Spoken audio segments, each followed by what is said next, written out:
Feliz sábado aos irmãos, mais uma This vez. call is now being recorded. É sempre um prazer estar aqui como todos os irmãos, né? Também tem essa oportunidade.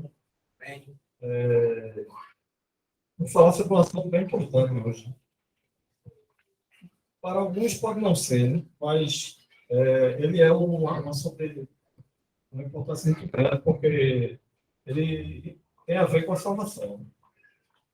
O assunto é predestinação e eleição conforme as Escrituras. E alguém pode alegar que esse assunto não está nas Escrituras, mas ele está agora da forma correta.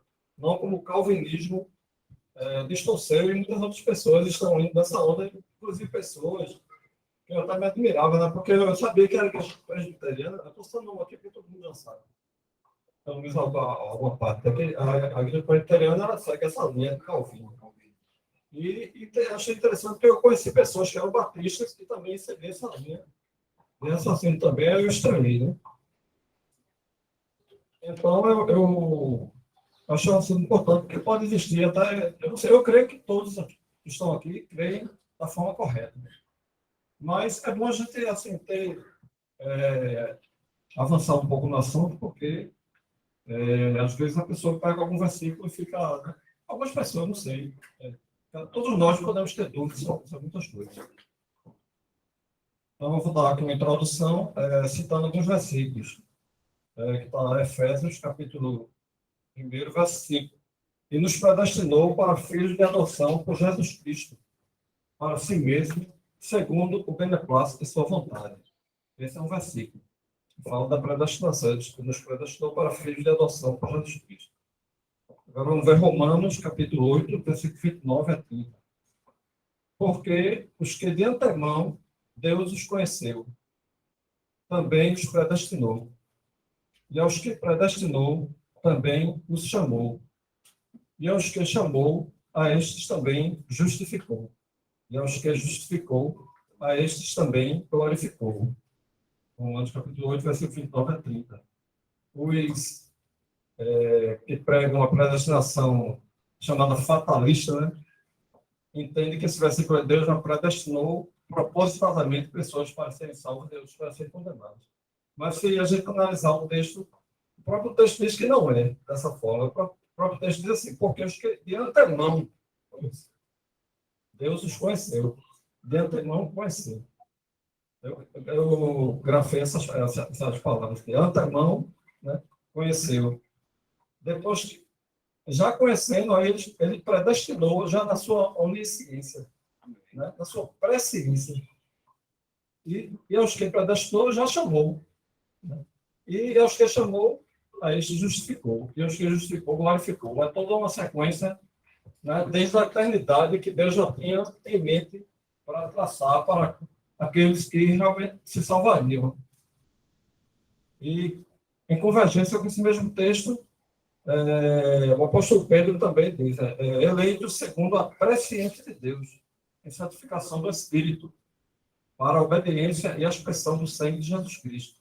Graça e paz sejam multiplicados. 1 Pedro, capítulo 1, verso 2, ele inicia o seu livro já falando sobre essa eleição, né, que os que distorcem para a perdição usam o termo eleito como se Deus elegesse a seu bel prazer, mas ele diz segundo a sua presciência. Se Deus já sabia quem ia se salvar, então já, de antemão, ele já predestinou, já elegeu. E também outro versículo fala sobre presciência aqui. A este que vos foi entregue pelo determinado conselho e presciência de Deus, prendestes, crucificastes e matastes pelas mãos dos injustos. Atos capítulo 2, verso 23. Ou seja, mais um versículo de presciência de Deus, né?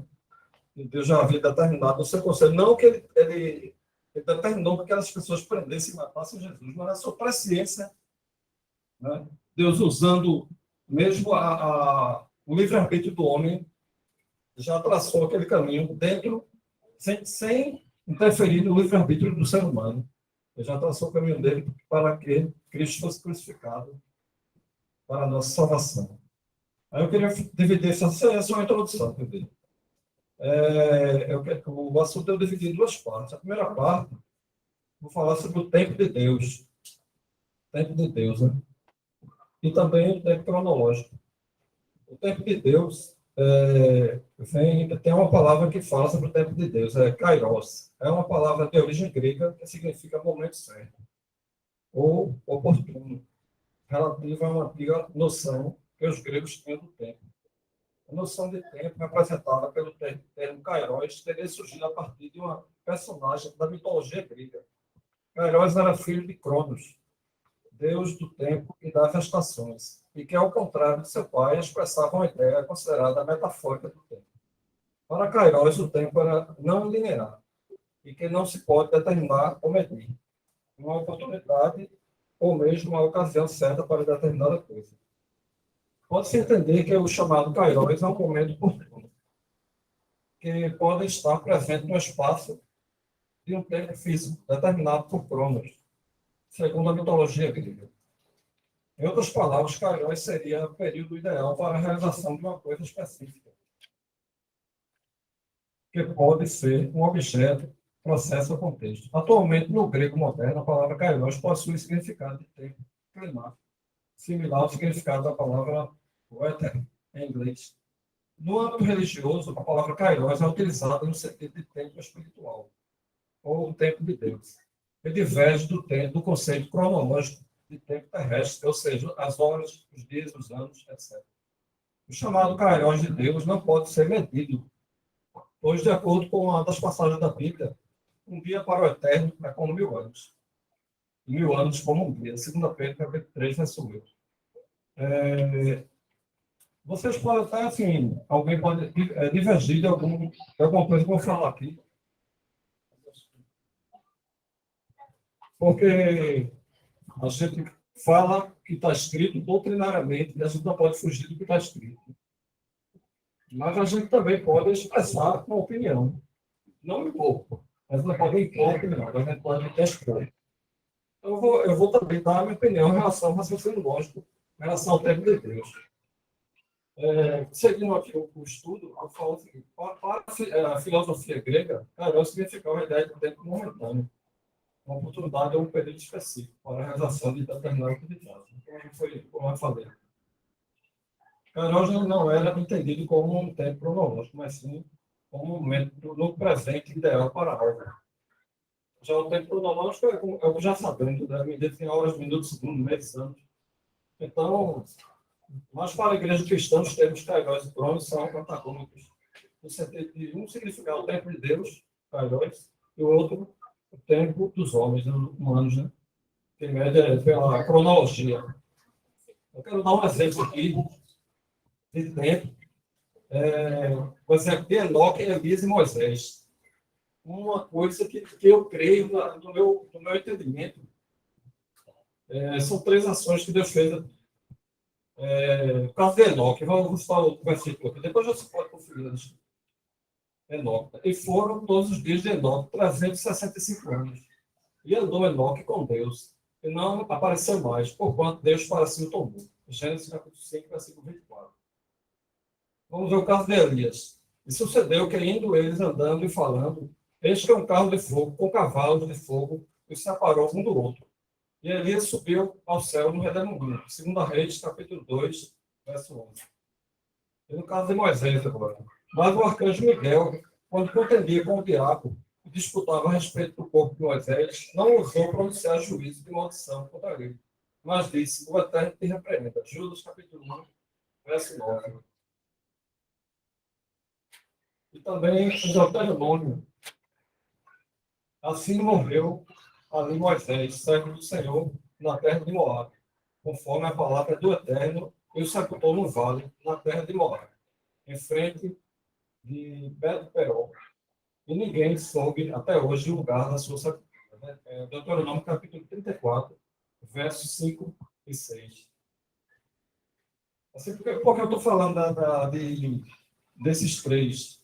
Porque já houve muita polêmica, né, sobre onde é que está Elias, onde é que está Enoque e Moisés, já que, no caso de Elias e Enoque, eles não morreram. Mas Moisés morreu, mas Deus o sepultou num vale onde ninguém soube onde foi sepultado. Né?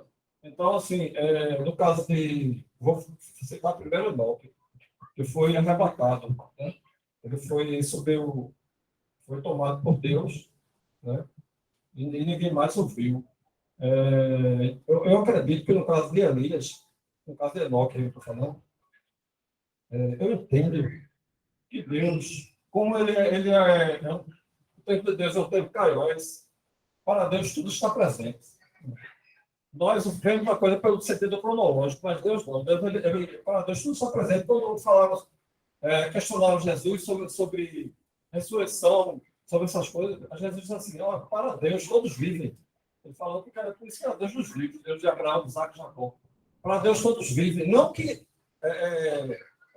aqueles que ele citou, né, Abraão, Isaac e Jacó, naquele tempo cronológico estavam ali vivos em algum lugar. Não, ele falou que para Deus todos vivem, porque Deus, como é dono do tempo, está acima do tempo, não está submisso ao tempo. Então, Deus vê todos de forma presente. Então, eu creio que Enoque, também Elias e Moisés foram uma situação desse tipo. Eu ainda não citei a situação, né? Mas eu vou usando o raciocínio. Mas como Deus está acima do tempo, eu creio que quando Deus, antes de criar o céu e a terra, ele sempre foi um Deus presente, né? Eu já estou dizendo, o eterno. Né? Só que, na mente de Deus, todos nós já existimos. É difícil, é uma coisa meio complicada, vai estar entrando em parafuso. Mas, na mente de Deus, nós já existimos como se fosse um sonho, como um pensamento.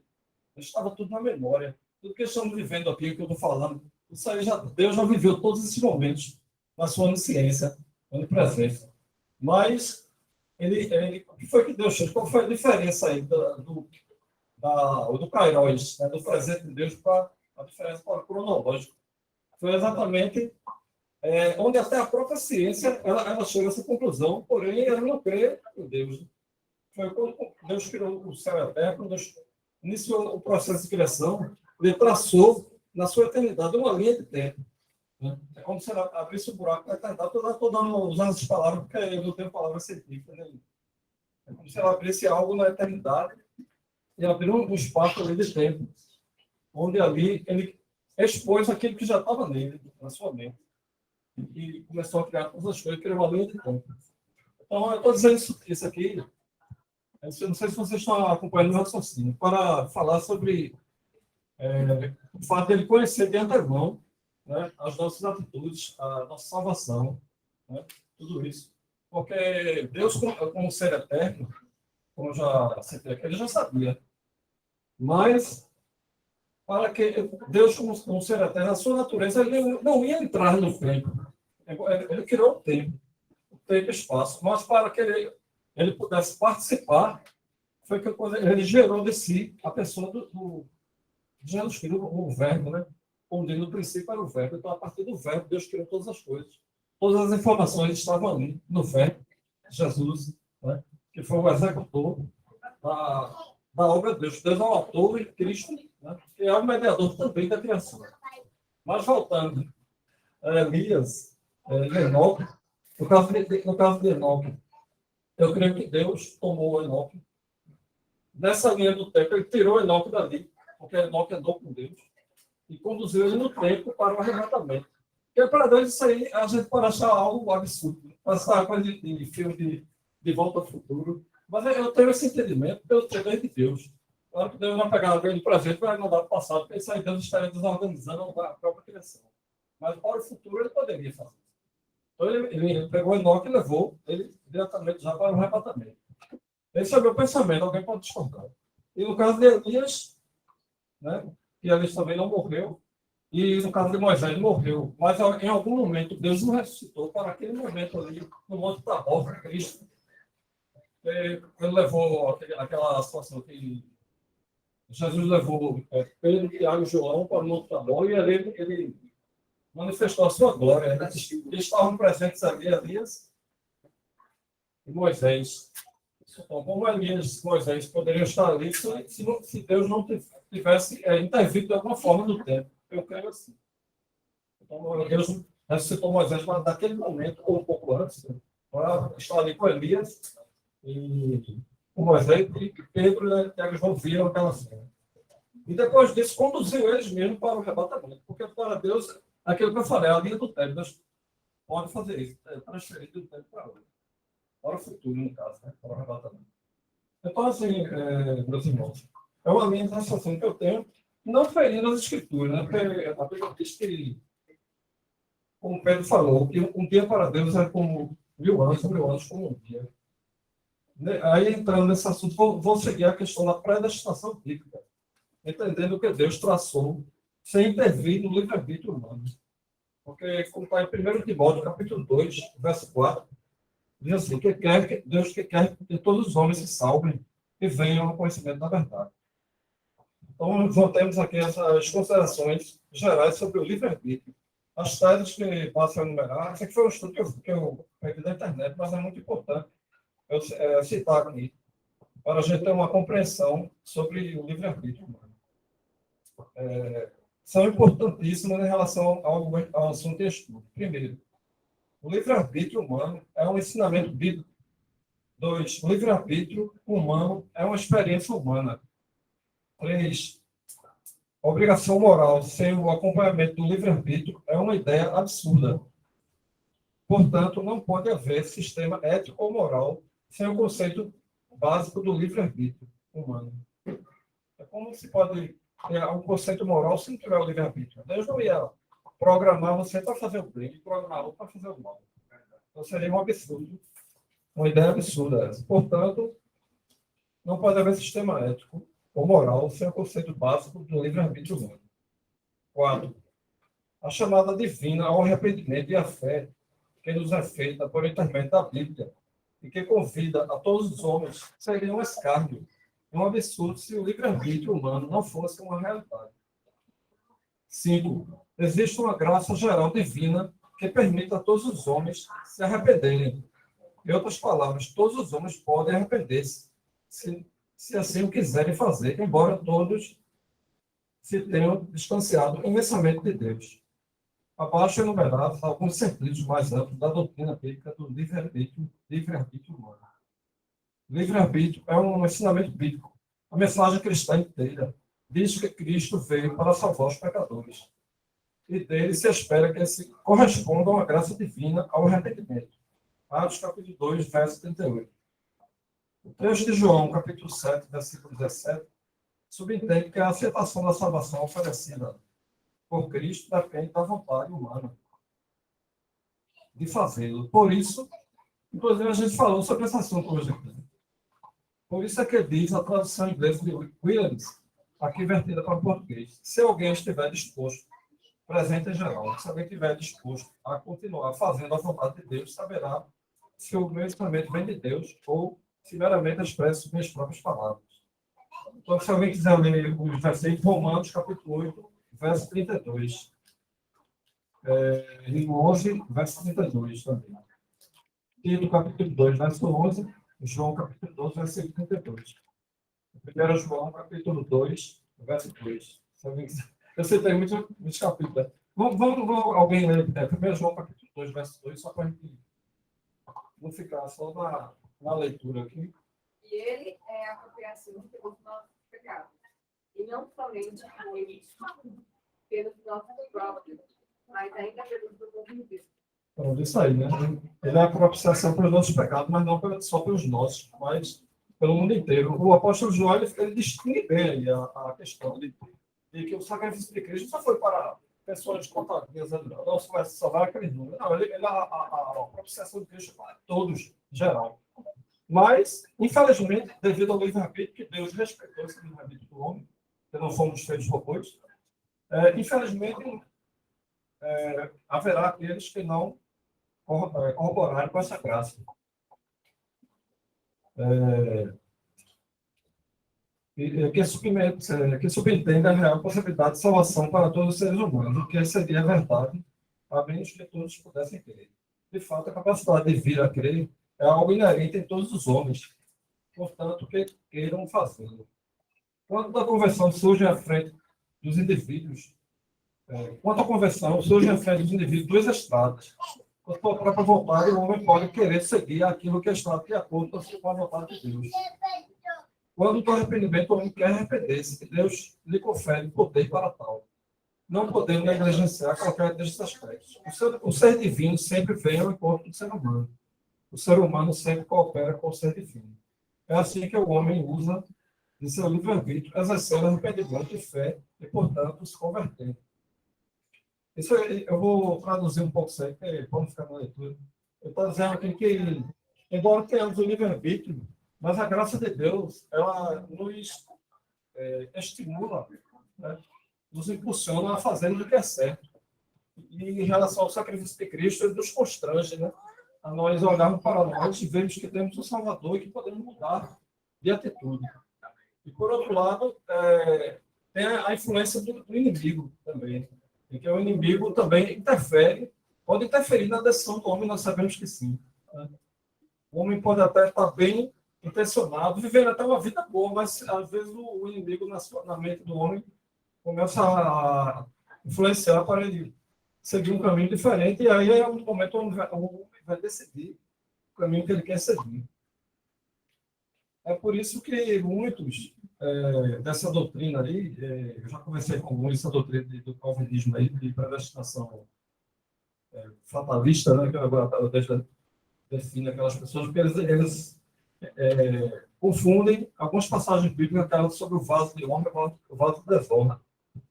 Mas o vaso de honra, justamente, ele vai usar o vaso que ele já sabe que será para a honra.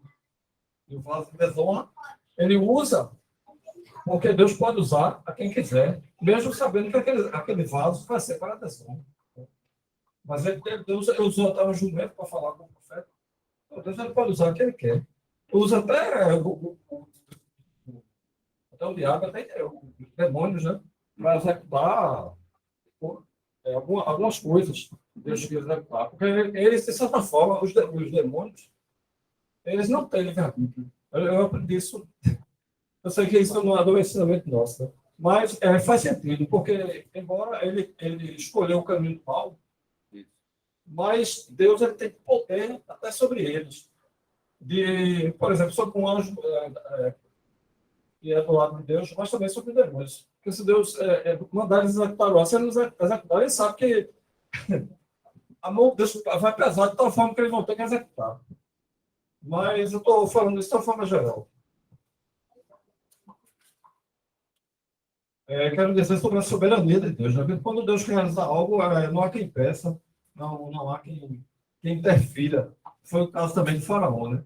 Embora Faraó tinha o livre-arbítrio, mas Deus permitiu, ele usou o próprio Faraó para glorificar o nome dele no Egito. Como a Bíblia diz, inclusive, quando Deus fala sobre endurecer o coração do Faraó, porque na língua hebraica, para a nossa língua, existem algumas palavras que não podem ser interpretadas tem o mesmo significado, mas aquela palavra ali significa pesar. Deus, ali, na verdade, ele não endureceu proporcionalmente o Faraó dele, né? Ele estava pesando o Faraó com aquelas pragas ali. Mas só que o Faraó estava, cada vez que era pesado, ele era achado em falta. Então, ele era desaprovado. Mas Deus, de maneira nenhuma, Deus iria induzir Faraó. Infelizmente, os que são das predestinação fatalista pensam assim. Que Deus fez com que Faraó endurecesse. Deus não interviu na decisão do Faraó. O Faraó foi que, no seu coração duro, foi que, na sua obstinação, achava que poderia enfrentar aquele Deus, né, porque ele, de certa forma, acreditava que existia um Deus ali, que estava intervindo a favor de Israel. Mas só que ele acreditava na sua arrogância que ele podia mais que aquele Deus. Ele acreditava naqueles deuses do Egito. E ele se achava com Deus também. Aquela doutrina, ele aprendeu desde criança que ele era descendente de Deus. Então ele achava que enfrentando ele ia vencer o Deus de Israel. E no final ele viu que tudo aquilo era a arrogância dele e que ele foi realmente derrotado no Mar Vermelho, que foi a última derrota do Faraó.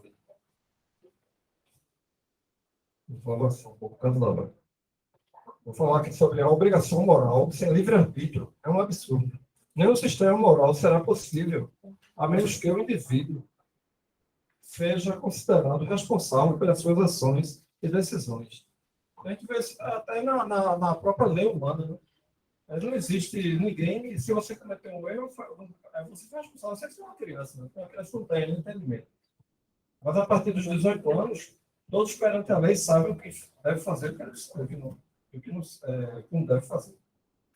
O julgamento em todas as sociedades humanas se baseia na premissa que o homem podia ter agido de outra maneira. Todos os sistemas éticos, a recompensa pelas boas ações e o castigo pela má conduta, depende do fato que o homem poderia ter agido diferentemente e assim tivesse terido.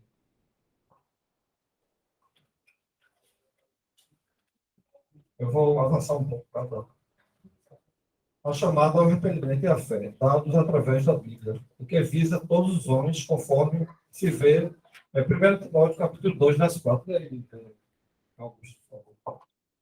E Tiago lê Atos, capítulo 17, versículo 30. 1 Timóteo 2,4 Isso. diz que quer que todos os homens se salvem e venham ao conhecimento da verdade. Atos 17, 30. Ora, não levou Deus em muitos tempos da ignorância, mas agora notifica aos homens que todos em toda parte se arrependem. Bem claro aqui, né? Deus não levou em conta a ignorância dos homens. Até hoje ele não leva em conta. Mas quer que todos os homens em toda parte se arrependam. Mas para que esses homens se arrependam, eles sabem que nós preguemos, né? A gente às vezes se preocupa tanto, mas o que vai acontecer com fulano? Rapaz, Deus é que vai. Deus sabe de cada um. Eu tenho certeza absoluta que Deus não será injusto no dia do julgamento. Porque, de alguma forma, Deus vai fazer com que essa pessoa tome uma decisão certa ou errada durante a vida. Nem que seja na hora da morte. Como se poderia pensar que Deus ordena aos homens uma coisa que eles é impossível obedecer? Deus jamais faria isso, né? Deus não iria exigir de nós uma coisa que nós não temos conhecimento. Se fosse assim, por exemplo, na Idade Média, a igreja predominava a igreja católica, né? Aí você pode imaginar que todas aquelas pessoas daquela época, claro, com algumas exceções, sempre existiram remanescentes, mas todas aquelas pessoas fossem condenadas, porque elas não tinham o conhecimento correto das escrituras, de maneira nenhuma. Deus não leva em consideração isso aí. Mas aquele conhecimento que chega ao seu coração, Deus vai cobrar esse conhecimento. Ele vai, no dia do juízo, ele vai dizer: você conheceu isso aqui. E eu, de alguma forma, você sabia que isso era certo ou errado. Então, Deus ele vai cobrar este conhecimento, essa postura de Deus. Por quê? Porque Deus é justo. Se fosse assim, Deus era justo. Mas nós, hoje em dia, estamos com esse conhecimento, então a gente tem que divulgar esse conhecimento que nós temos sobre o Deus único.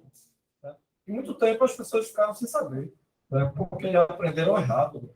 E ninguém tem culpa por aprender errado, né? Assim, todos nós também estaremos condenados. Mas, se nós recebemos esse conhecimento, vamos divulgar. Não só sobre o Deus único, né? Mas sobre esse assunto importante da predestinação, sobre a questão do sábado, que faz parte dos mandamentos de Deus, e outras coisas mais. E para concluir, né? Eu deixo esses dois versículos, já foi citado no começo. E foi o que eu falei. Porque os que de antemão Deus os conheceu. Também os predestinou, e os que predestinou também os chamou. E aos que os chamou, estes também justificou, e aos que justificou, a estes também glorificou. E também Pedro, eleito segundo a presciência de Deus Pai, a santificação do Espírito para a obediência e a expressão do Senhor Jesus Cristo. Então, se ele nos predestinou conforme a sua presciência, pois ele já sabia de antemão que decisão tomaria. Qual que foi falado dele? Eu coloquei essa informação aqui final. O importante de tudo isso é que nós não percamos assim, a nossa fé e não percamos essa direção que Deus está nos dando em momento algum, porque como humanos nós podemos ter as nossas dúvidas. Eu tive muitas durante toda a minha vida, né? E, graças a Deus eu estou vendo um momento que estou praticamente tendo todas as dúvidas assim, sobre esses assuntos mais importantes. Claro que nós não sabemos de tudo, ainda estamos em aprendizado, né? Mas sigamos e prossigamos, como a palavra de Deus diz, reconhecer o Eterno, porque ele tem mais coisas a nos ensinar cada dia. e é algo que a gente não pode negligenciar, né? Esse conhecimento da parte de Deus para o nosso dia a dia. Eu deixo essa mensagem para vocês aí, se vocês quiserem buscar, eu tenho aqui, vou mandar para o Deus abençoe a todos. Amém.